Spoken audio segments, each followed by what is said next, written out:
I still remember the first time it happened to me. I was 8 years old. It was night. I was laying in my bed when, out of nowhere, I was hit by this icy wave of terror. Death is forever. The same darkness, the same silence as right now, but lasting for eternity. A place where there will be no familiar faces, no sound of my mother's voice, no favorite toys, nothing. It was unbearable. I couldn't even imagine it. How could someone fall asleep and simply never wake up again? Then another thought crept in, just as chilling. What if my mom had never met my dad? What if she would marry someone else and had a child? Would that child still be me, or someone completely different? And it's tempting to brush that thought away. Of course it won't be me. I'm the result of these two people, half of my mother's DNA and half of my dad's. It sounds so simple, right? But what if we change just one tiny detail? What if my parents were still the same? Everything happened exactly the same way, except that another sperm cell reached the egg first. One with just slightly different genetic information. Still my father, still my mother. But say instead of sperm number 12,400,542, it was number 12,400,543 that won. And then a child is born.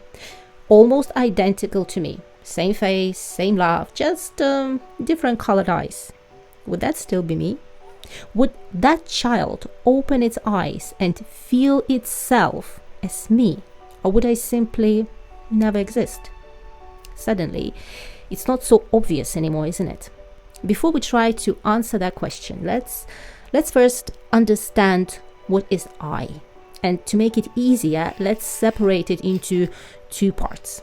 The I that plays the role and the I that watches. It's not a perfect definition, but it works well enough for what we need.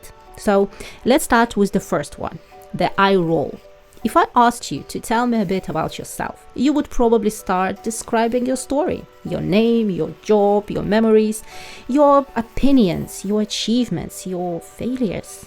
Everything you think you know about yourself. And that's the I role. It's the character you play, the one that lives in your thoughts, the one you introduce to the world. But if there is a role on the stage, there must also be someone sitting in the audience and watching. And that's the second I, the I observer. It's the quiet perspective behind your eyes, the one who sees your thoughts appear and disappear, the one who remembers, feels, and narrates your story, the consciousness that experiences life happening. Compared to that, the I role feels like something temporary, a mask or a costume, something that can change, evolve, or be rewritten entirely. It's the version of you have learned to play so well that you sometimes forget it's only a part. So, who writes your role? Well, everyone, to be honest, bit by bit. When we arrive in this world, we know nothing about who we are. We open our eyes and are immediately surrounded by those who've been here longer, and they start writing the script for us. They tell you your name, your nationality, your gender, your beliefs, what's good and what's bad, what's right and what's wrong. And just like that, the story of you begins. Everything that happens afterwards leaves a mark in that story. The people you meet, the books you read, the words someone says to you in passing, all of it shapes your self-image, your worldview, your personality, your role. And role is the right word, because many chapters of your life are pure fiction written by others. If people tell you often enough that you are a failure, you'll start believing it. And soon you live as if that's who you really are. But in truth, there are no failures, only interpretations of what happens. Believe you are unlucky and you will start walking through life exactly like one. That's how the story writes itself, and you become the role you play. But here's the thing. The eye roll is fluid. It changes constantly, reshaped by time and experience. Your identity, your opinions, your worldview, they all evolve. And honestly, who hasn't looked back at something they wrote, say, 10 years ago and thought, wait, was that really me? All those posts on Facebook? No. And that's the point.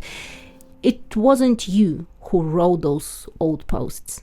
They were written by another version of you, a different eye roll with different memories, beliefs, and ideas about what's right, what's beautiful, or what's true. Because at its core, the eye roll is made of one thing: memory.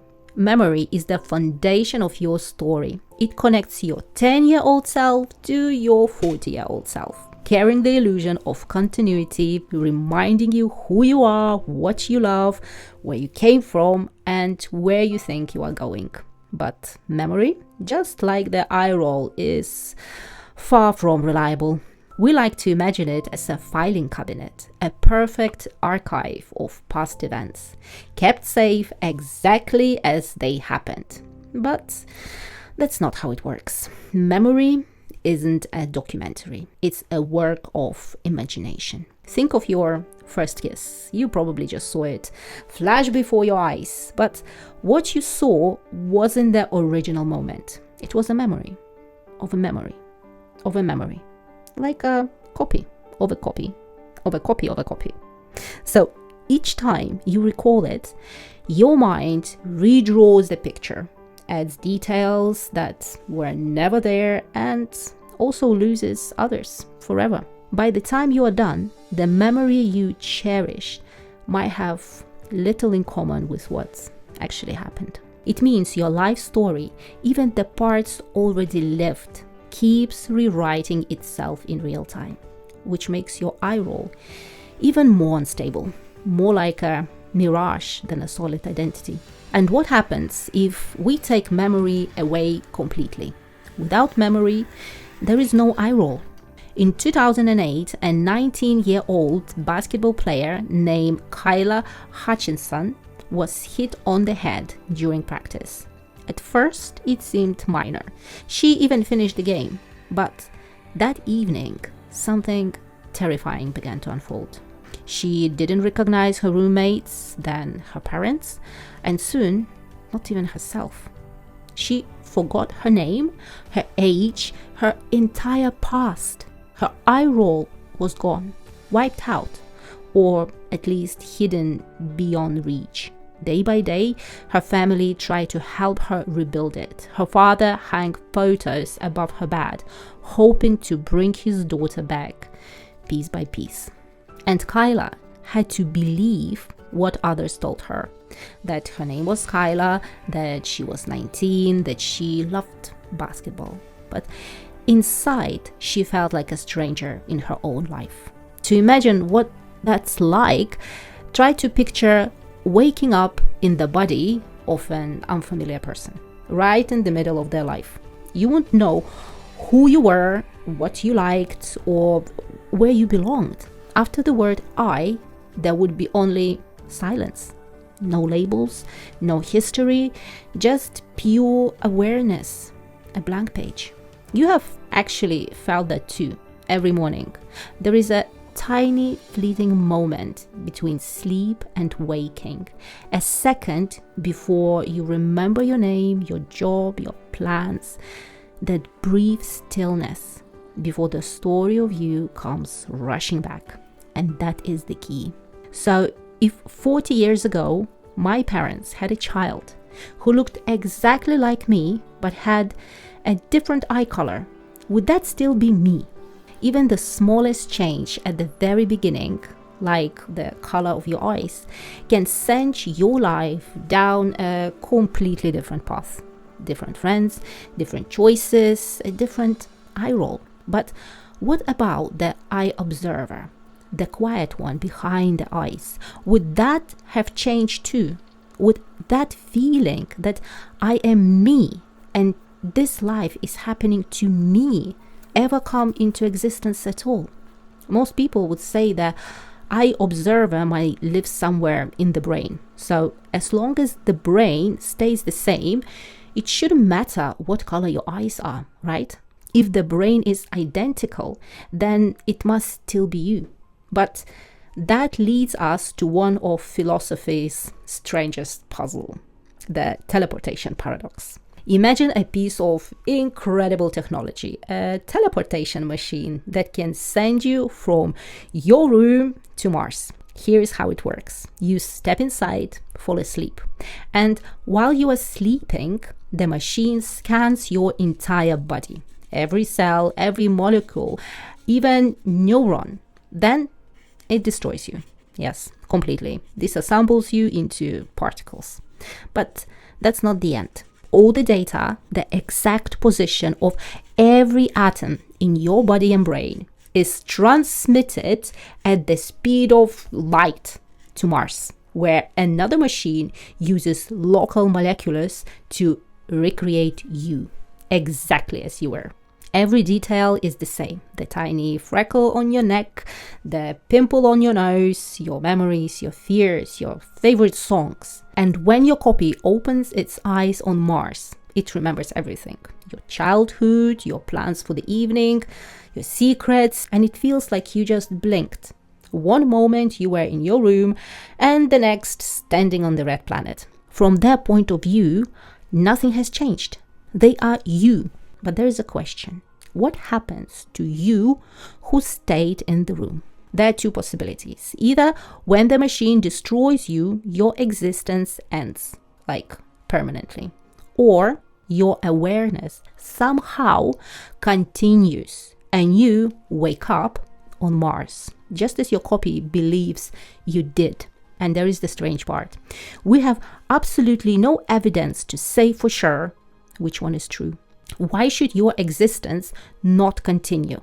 The structure of the body is the same. The brain's configuration identical. The information, the consciousness, all preserved. But only thing that's changed is the atoms. But even the atoms in your body right now are constantly being replaced. Like a year from now, almost all of them will be new. So asking, would that still be me? Isn't that different from asking, what if my parents had another child who looked and lived exactly like I do now? If every detail were the same, would that still be me? Now let's complicate our thought experiment. What if something goes wrong during teleportation and your original body isn't destroyed?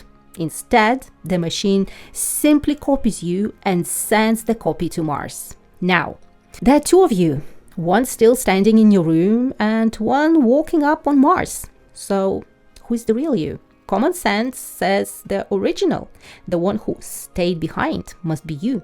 After all, he's the first, the real one. The other is just a copy. But wait, why?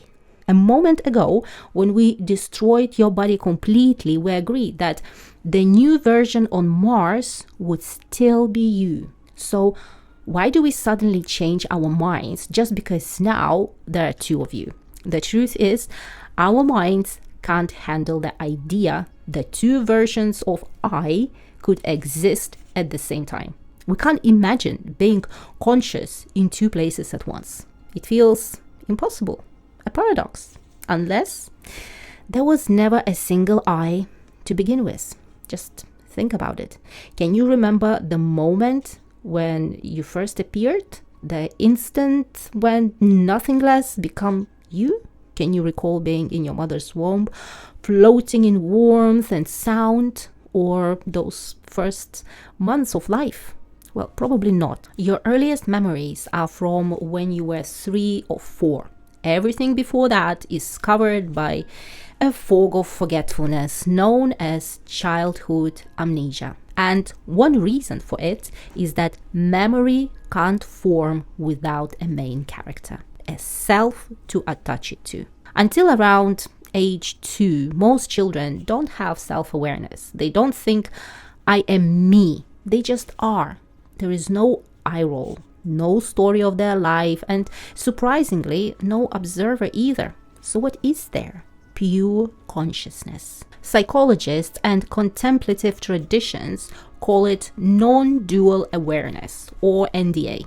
It's a state of perception before the mind splits the world into me and everything else.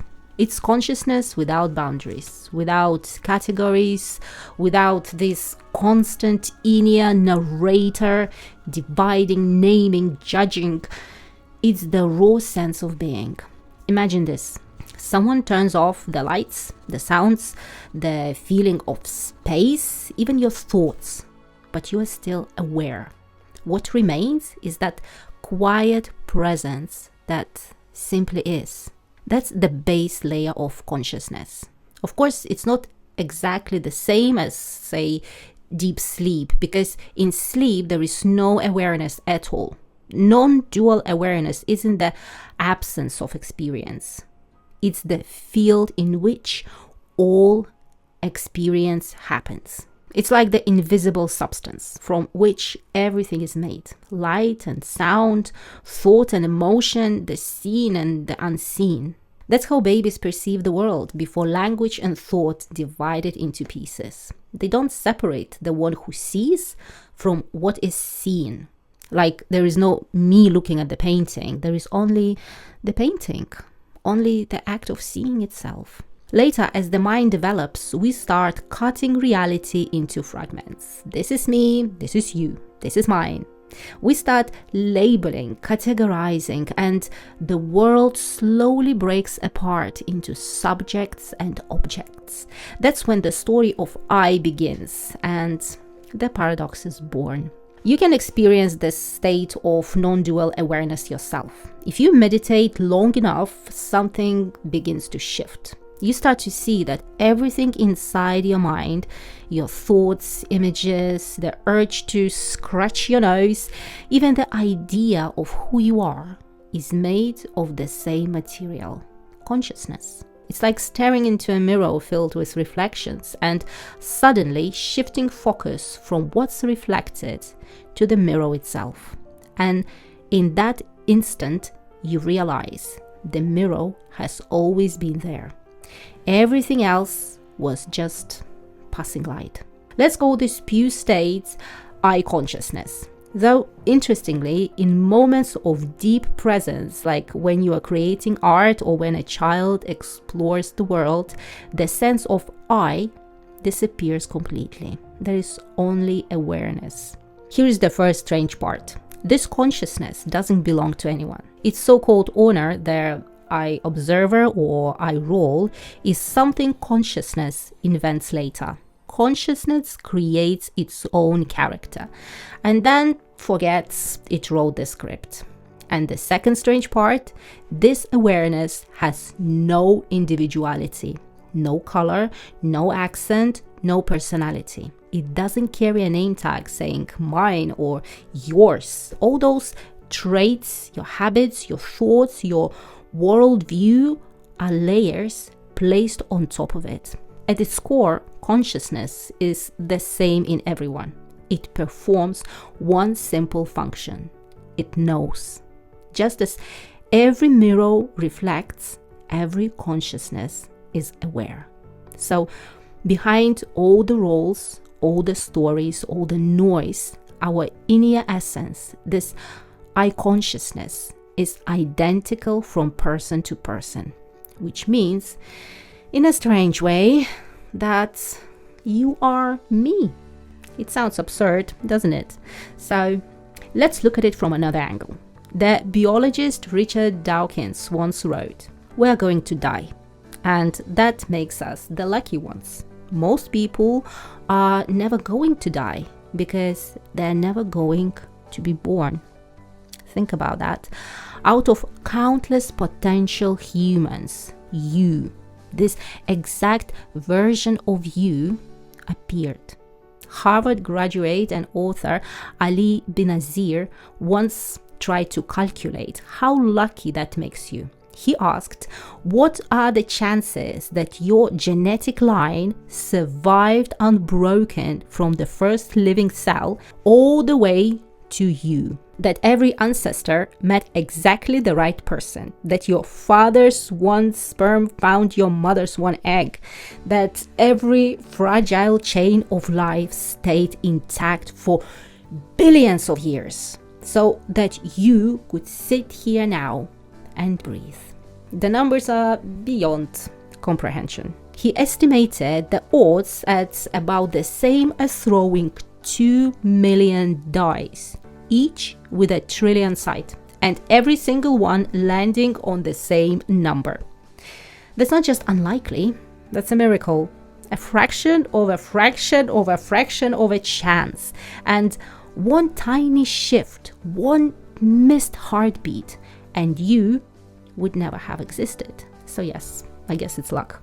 Not just that this organism was born. Organisms are born every second, but that this one become self-aware. That from a swirl of atoms, consciousness looked through your eyes and said, I am. That's the real miracle. Not life itself, but the awareness of it. And this awareness, the thing that knows you exist, is the same awareness that looks out from every other person. The same mirror reflecting through countless faces. The story written upon it is unique, but the light that makes it visible is shared by all.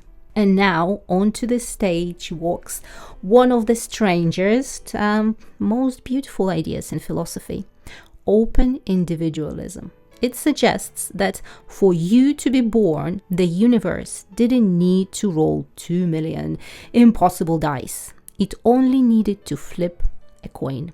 Coin where both sides are the same. Because according to open individualism, the odds of you being born were always 1-to-1. Why? Because there was never a separate you to begin with. Remember that mirror, the eye consciousness? At its base, it's identical in everyone. The awareness behind your eyes is the same awareness behind mine. Only the surface changes. The shape of the mirror, the story it reflects. In other words, there aren't billions of separate consciousness scattered across humanity. There's only one, experiencing itself in countless forms. So for you to come into existence, it's enough that anyone exists. You are never waiting your turn in some cosmic queue of unborn souls, because in this lottery of life, there is only one participant. The same awareness waking up again and again, in different bodies, under different names, dreaming new dreams. This is what open individualism teaches, that the fundamental sense of being, that thing that we've called I consciousness, is shared by all of us. In the deepest possible way, we are the same I. This idea isn't new. You will find traces of it in the writings of Erwin Schrödinger and Freeman Dyson, in Leo Tolstoy, even in the non-dual philosophies of Buddhism and Vedanta. Physicist Freeman Dyson once wrote about a revelation he had at the age of 15, a sudden lightning flash of understanding. We are all the same person. I am you. I am Churchill. I am Hitler, Gandhi, everyone. There is no injustice because your suffering is mine. And there will be no war once we understand that killing you is only killing myself. Does it sound strange? Maybe, but not impossible. Because open individualism doesn't contradict anything we know about consciousness. It simply redefines it. What if consciousness is one vast field, a single light refracted through billions of human prisms? Each of us seems separate only because our awareness is filtered through our own nervous system, our personal window to the world. If we could somehow connect our brains, share every sensation, thought, and emotion, then you and I would dissolve. We would experience one continuous awareness, a shared mind living through two bodies. And that's not just a thought experiment, that's reality. Meet Krista and Tatiana Hogan. They're not just conjoined twins, they are extraordinary conjoined twins. Their brains are connected by a rare structure called a thalamic bridge, a neural highway linking their minds. Because of it, signals from Krista's brainstem can travel directly into Tatiana's brain and vice versa, which means each girl can see through the other's eyes. They can feel what the other feels, a touch, a taste, even an emotion.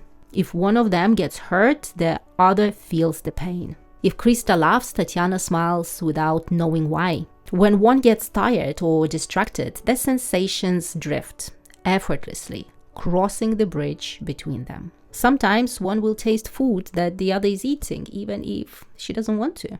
From what scientists know so far, there is a strong possibility that the girls share one stream of consciousness, a single flowing through two bodies. That doesn't mean they don't have individuality. Each has her own eye roll, her own personality and voice. But beyond that, they share something more profound, a we. Not a we like you and I, but we as in one being, living twice. Open individualism also offers answers to some of philosophy's most puzzling problems. Questions about personal identity, split brain experiments, the mystery of other minds, and the paradox of the teleportation duplicate. It sees nothing strange about two identical eyes existing in different places at once. Because if we all share same consciousness, then we already do. As the English philosopher Derek Parfit, who first imagined the teleportation paradox, once wrote, "I don't need to think that my copy on Mars is someone else. I can believe that I now have another stream of consciousness that this stream simply doesn't know about." So the question we asked at the beginning of this video, who would have been born if during the conception another sperm had reached the egg first, has a disarmingly simple answer: me. If a different sperm had won, it would still have been me. If my mother had met another man and they had a child, still me. If any woman and any man anywhere on earth had met, it would still have been me, because I am what always awakens whenever consciousness takes form.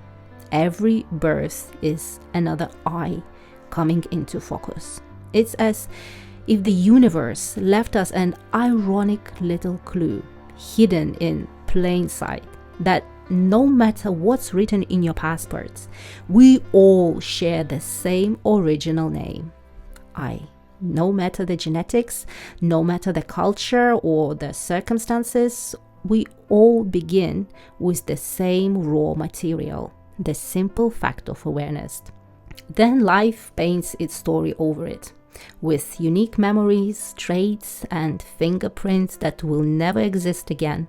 But beneath all those brushstrokes, we are made of the same canvas. Each of us is a screen on which the world is projected.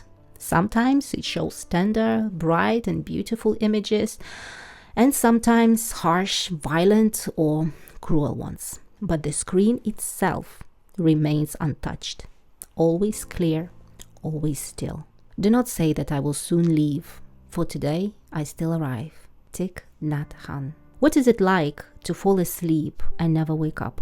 No one knows, but you do know what it's like to wake up without ever having fallen asleep. As long as the universe holds even one conscious being, death is never the end. It's just amnesia.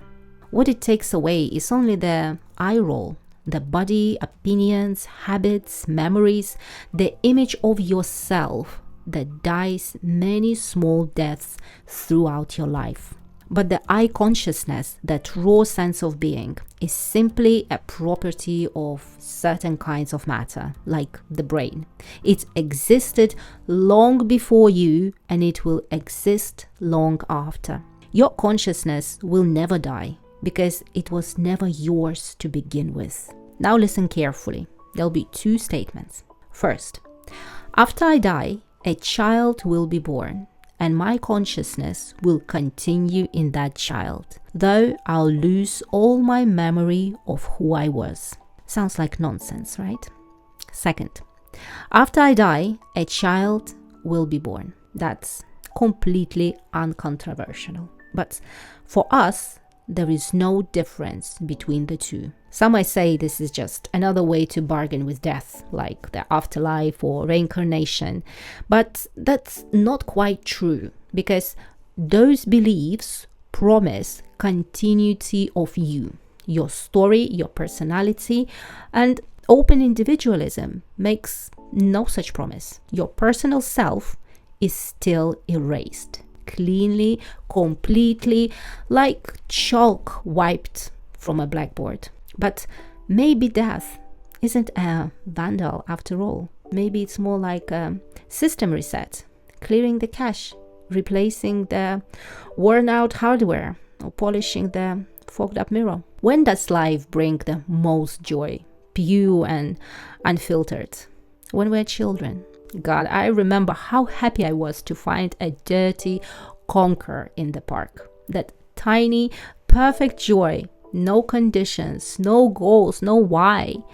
Now, to feel that same level of happiness again, I would probably need, 1 million subscribers on this channel. And hey, I'm not saying you should subscribe, but let's just say without your click, that conquer might never come back. The thing is, the intensity of every experience depends on the one before it. If you keep exposing your senses to the same stimuli, they begin to dull. It's just psychology. Slowly, life loses its sharpness, its color, its taste. The magic fades from the sparkle of Christmas lights, from cracks in the pavement, from the sunbeams dancing across your wallpaper. All those tiny, beautiful miracles start to disappear. Of course, we can and we should try to slow this down. We can change our surroundings, try new food, meet new people, shed our old roles like a worn-out skin. But even those tricks have limits. There comes a moment when maybe it's time to step aside, to make a room for someone new, someone who, through the freshness of their perception, can once again see life's quiet magic. And perhaps in the end, they're not so different from you. Let's imagine you don't want to give up your place. Let's say science finally defeats aging and death becomes curable. We become immortal. Then what? A new problem arises. Boredom. After a few thousand years, but most likely much sooner, the world will become painfully familiar. You will have traveled every planet, mastered every art and every craft. You will have read hundreds of thousands of books and will predict every plot twist before it happens. Every movie will feel like deja vu. Every conversation like a scene you've already rehearsed 100 times. You'll be impossibly wise and impossibly tired. And in that future, a new service will become the most precious of all: artificial amnesia, a technology that can blur the lens of perception, wipe the slate clean, and let you see the world again, as if for the first time. To feel wonder again, to live like a child again, to start over. And maybe somewhere in that distant future, a scientist will rub his temples, laugh softly, and realize, after all those centuries spent conquering death, humanity only wanted one thing: to bring it back, to reinvent death so that life could feel new again. Does this idea seem convincing to you, or do you still prefer to believe that every part of your being from head to toe is unprecedented and utterly unique? Either way, it's worth remembering this.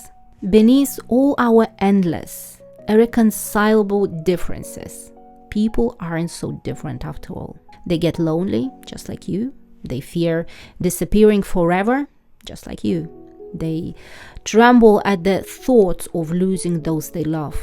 And all they really want, just like you, is to be loved in return. And if open individualism is right, then the human story becomes the greatest tragicomedy ever written. Because I am the soldier pulling the trigger, and the one who falls dead a moment later. I am the hand that writes the message that will break a heart, and I am the heart that breaks. I am the carefree girl walking home through the city before dawn, her whole life ahead of her. And I am the old woman whose lips have faded to thin, quiet lines slowly turning into shadow. I am the doctor in the hospital fighting death every day, and I am the airstrike officer whose single word takes 1,000 lives. I am the athlete who can no longer find meaning because today victory slipped away.